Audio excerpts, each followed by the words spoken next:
when I was a kid. Ms. Mark Small, Civil Discourse Analysis, August 13th, 2022. When I was a kid,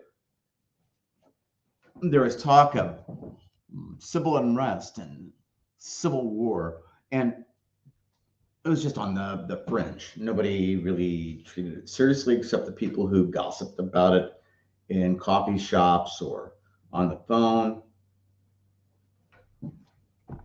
And there were very real times of violence then. I remember when I heard that Martin Luther King had been assassinated. I remember when John F. Kennedy, we got the news in third grade that he'd been assassinated. We were in third grade, and Mr. Kincaid was the principal for New London Elementary School. He was also a teacher there. He doubled up on rules there. And Mrs. Colford was our teacher, and he came in and whispered something to her, and she looked really crestfallen. And he was walking out, and she goes, school's being called early today. Bus is going to come and take you home. President Kennedy was shot. He was shot it's weird. She said, at a construction site with a shotgun. I mean, I remember those details, and obviously they were wrong, unless you believe that nothing like that happened and it's all conspiracy. Then,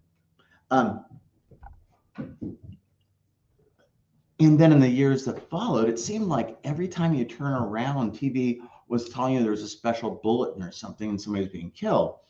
Martin Luther King, I remember that distinctly.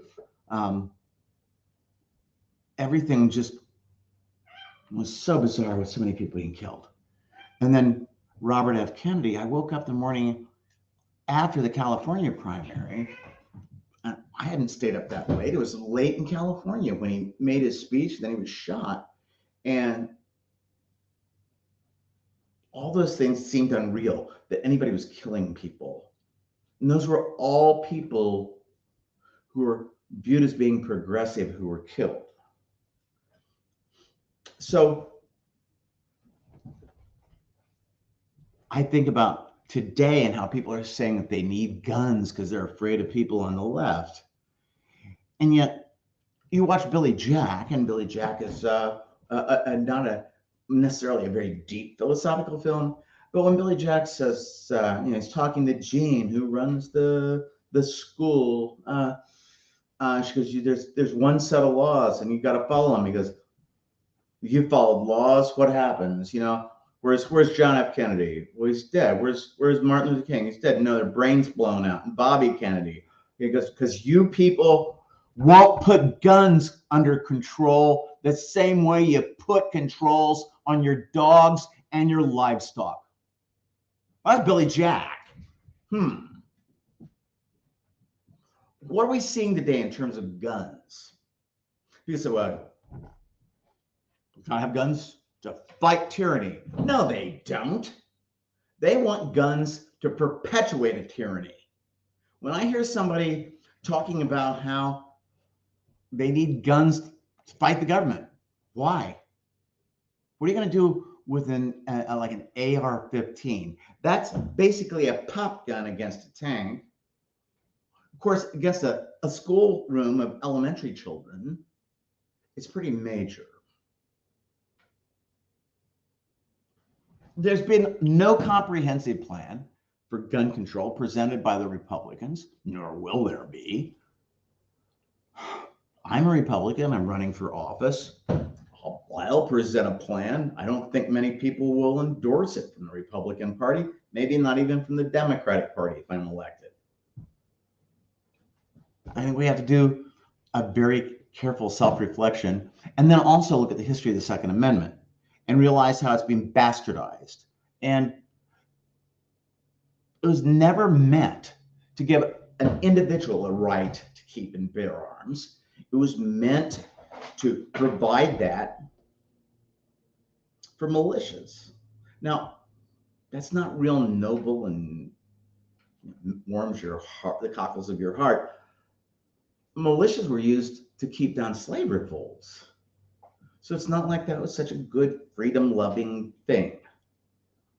But we haven't heard any solutions from the far right about mass shootings.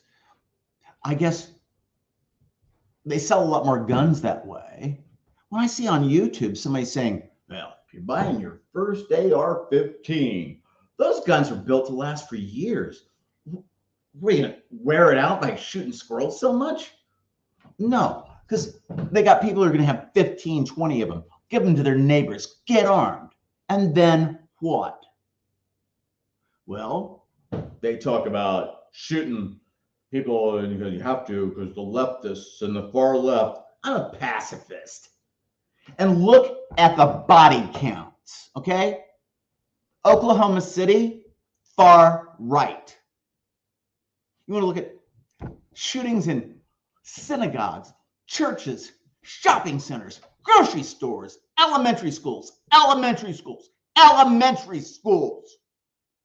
These aren't people going in saying, we want health care for all. There are people who are twisted and sick on some weird idea that they're going to be able to make some kind of point other than frightening people. So people who say that they need guns to fight tyranny, that's bullshit. They want to perpetuate tyranny. They want to be the people who are tyrants.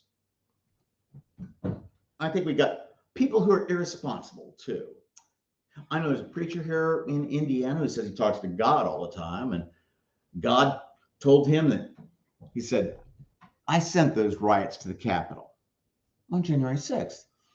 Now, people in the MAGA world are disavowing that. They're saying they weren't there. They had nothing to do with it.